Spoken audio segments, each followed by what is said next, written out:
Hello, everyone, and thank you so much for joining us on this Friday afternoon for another episode of Hopeful Fridays. Today, we have a I was looking forward to this conversation with Abraham Joven. He is the director for the Office of Advocacy here in the diocese. And a fun fact about Abraham is we kind of started our diocesan ministry at the same, almost within a month apart. How are you, Abraham? I'm good, Edgardo. How are you? Thanks for having me. I'm doing good. Thank you for making time for this conversation. So Abraham, and then I usually call him AJ. So AJ, right? Yes, yes. Tell us a little bit about what you do in the ministry. Well, the Office of Advocacy is in charge of overseeing the outreach and guidance of our advocacy efforts within the diocese. And so, really, what we're looking at is areas where Catholic social teaching intersects with public policy or living our lives out in the public square. That's where we involve ourselves, so things like faithful citizenship. We're going to be talking about the census today. So the census, justice for immigrants work. And, you and I have collaborated very closely on Catholic Youth Advocacy Day, which is a tremendous program. So those are some of the things, just sort of a bird's eye view of what we do. The ministry, you wear a lot of hats when you do ministry, and this For is sure. an office that does the same, I guess.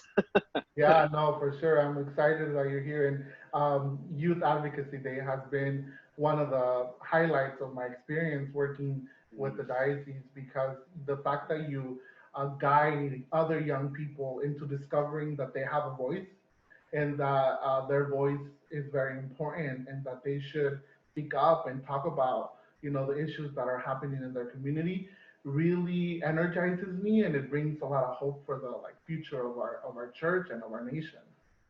Absolutely, and I think that little nugget, that you're allowing people to recognize the power and the reach and the influence that they have that maybe they didn't recognize they had.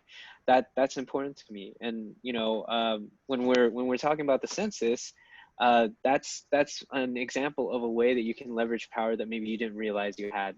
This is a way for you to be civically engaged that stands outside of electoral politics. And there are other ways for you to do that, and we try to cover that throughout our different ways. But in the census specifically, this does not preclude or does not require anything. Your being counted matters, and it doesn't matter what your status is, what your background is, what part of the country you live in, what neighborhood you're in. Every single person counts and every single person matters towards this effort.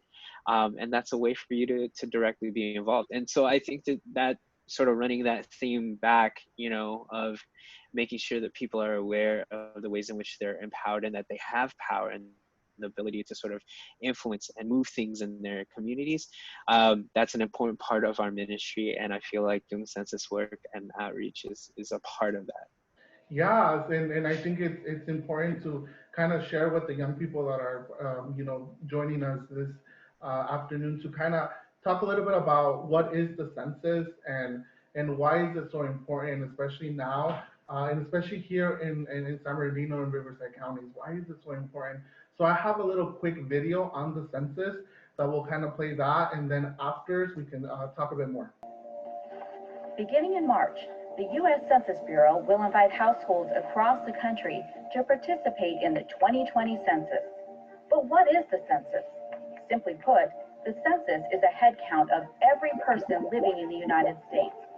To be sure the government represents the people, the U.S. Constitution requires a population count every 10 years.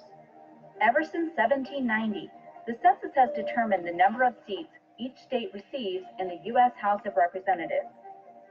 It is, and always has been, a cornerstone of our democracy. We still use it to determine representation, but leaders also use the data to make decisions. Your response helps guide planning for the future of our communities. The 2020 census will help inform decisions on how billions of dollars are allocated annually for critical public services like roads, schools, hospitals and healthcare clinics, fire and emergency response services, and hundreds of other programs. In 2020, for the first time, you'll be able to complete the census online, by phone, or by mail. It asks a few simple questions, like how many people live in your home on April 1st, including their age and sex, and if there are any children living there. You should know that by law, all census responses are completely confidential, and your personal information cannot be shared with any law enforcement agencies. Every person counts, no matter who you are or where you live. So whether your family has participated for decades or the 2020 census will be your first, we all have a role in shaping the future of our country. Definitely looking at, just like a very practical, summary of what the census is. It's critical for our communities. Tell me a little bit more about, especially now that you are here in San Bernardino and Riverside, about how is this going? Well, I think that statewide, we're doing okay. The measure that most census workers will say is important is sort of like hitting about a 60% response rate. And I think statewide we're at 64% based on something that I heard on a call yesterday. But I do know that here in the diocese, which encompasses both San Bernardino and Riverside counties, we're close to that mark. I think we're overall above the 60%. I think we're at 61% in the count in our diocesan pastoral region. But we still have pockets of our communities that are either considered undercount, so below that 60%, or severely undercount, so maybe 10% or more below that, so like at about a 50% response rate. So we still have some ways to go, and that's something that when we started this work and we started addressing ministry leaders, clergy, and parishioners, in the various spaces we've been afforded, that was one of the things that we wanted to talk about, because our diocesan region presents itself with quite a few challenges.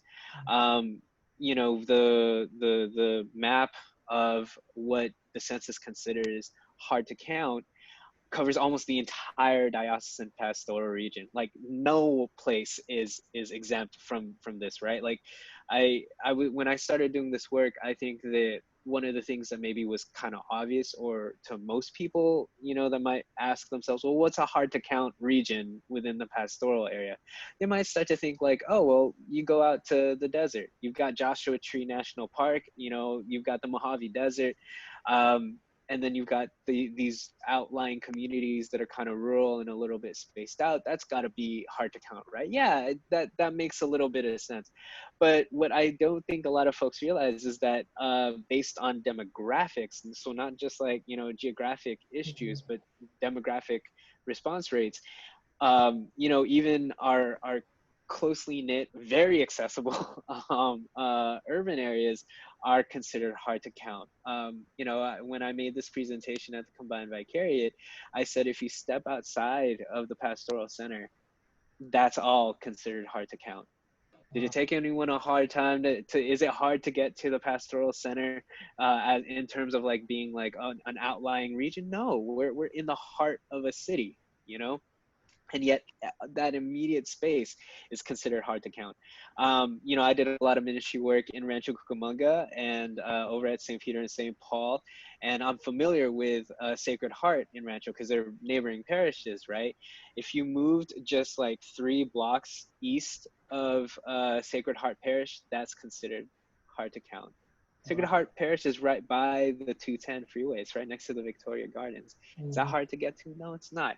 And so what that means is that we've got a lot of people that are very hard to get representation on. And as you saw in the video, the value of this work, what comes out of the census, is very, very meaningful to all Americans, to all people who live in America.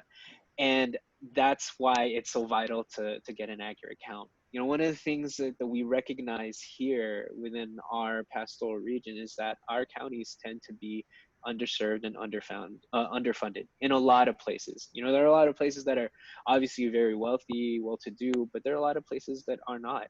And we know that we could use a lot more money for schools, for roads, for the basic necessities that we need to improve the quality of life and ensure that all of us has the opportunity to fulfill, sort of the promise of the American dream.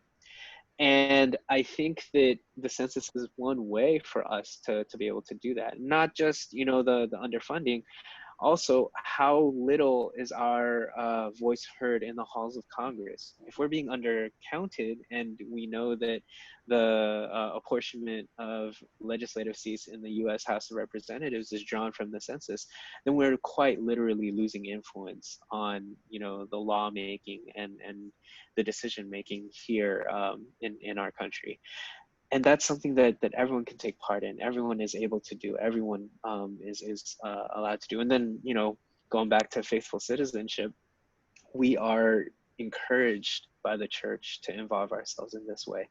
And so that's the sort of the contextual stuff I think that's unique to the diocesan pastoral region, why we believe it's important for us to be involved in this. Yeah. How would we share this with young people? If, you know, you're doing this, you're reaching out to the different communities on a daily basis. What would you say to the young people? You know, how is it that they could get involved, and why a lot of times they think, oh, you know, it might not be important, or we know it is, and some of them even might know that it is, but sometimes apathy or whatever, you know, or the realities of their lives, or the complexities that are happening in our communities now. You know, what would you tell the young people that, you know, how is it that they can make a difference, and how can they invite their families and their neighbors to really take action and really complete the census?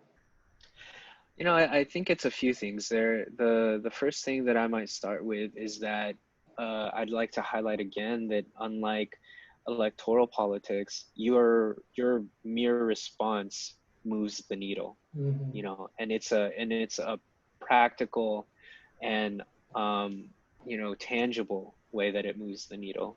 You know, I think that when it comes to things with government and politics, I understand the frustration. Even as someone who studied politics, has worked in local government, um, and generally has a favorable view of the concept of government, right? And a political system.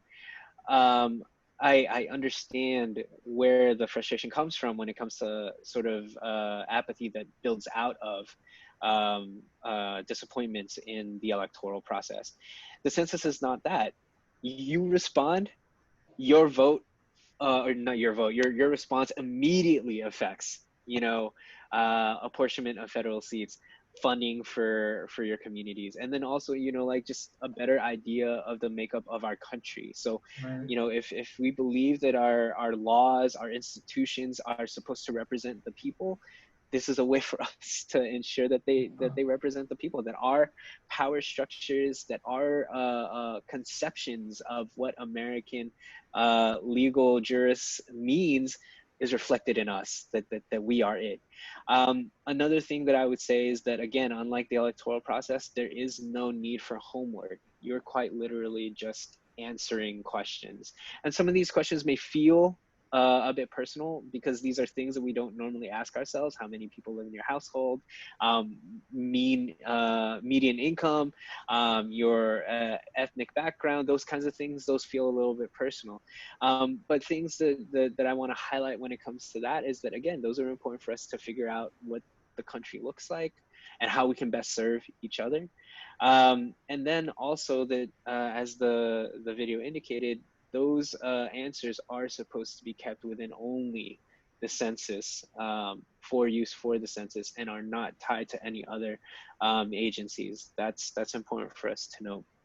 The last thing is that this is the first year that it's online, and so the simple fact is, since you're not going to have to um, uh, study a ballot box or anything like that, you don't have to wait in line, you know, to go to a polling place. This is you just logging onto your computer and filling out this form. This is something that you can do within 5 or 10 minutes to ensure that your family is at least counted and represented and allocated for, you know, moving forward. And the you know, this only happens every 10 years. We get it right, we get it wrong now, we have to wait 10 more years to sort of fix what that means. And there's a lot that can happen in 10 years. We've already seen how much can happen, you know, in 4. And so this is an important thing for us to do. And when they say that this is a cornerstone, a hallmark of the democratic process, I genuinely believe it. And guess what? It's one of the things in the democratic process that stands outside of questions of citizenship, and sort of entrance into the franchise. This is one of the few things I think, that really adheres to that ideal in the Constitution that says that Americanness transcends creed, race, nation, religion, sex, all of it. Like it transcends all of it. This is the one space where you matter 100%. You know what I mean? So like, I feel like this is a thing that, and it's an easy thing for you to get involved in. So those would be the places I think that I would encourage folks to do. And again, being entirely aware and understanding of people's apathy. I think that might be where I'd sort of lay it out for them. Definitely, and if they want a little bit more, if you have any questions, you can go ahead and and put them in the comments and the comments of the video, and we will go ahead and connect you with the people that might be able to answer those questions, either Abraham, myself, or others. Also, a lot of the motivation when we think about schools, when we think about roads, look at our highways right now. Look at our highways. How many of us complain about the highways and the fact that we need more roads, right? Well, that could be a motivation for all those young people that are commuting and thinking about that, and think about like schools for their siblings, for their future, if they get married and have kids, like that's huge. Think about obviously the emergency responses. We have fires happening in our backyards, literally, as of like last week or this week continues. So these are all opportunities where, like you said, Abraham, it really, we can make a difference. And so if you haven't done so, please complete the census. And if you have already, great. Ask your family, text them and tell them, hey, have you done it?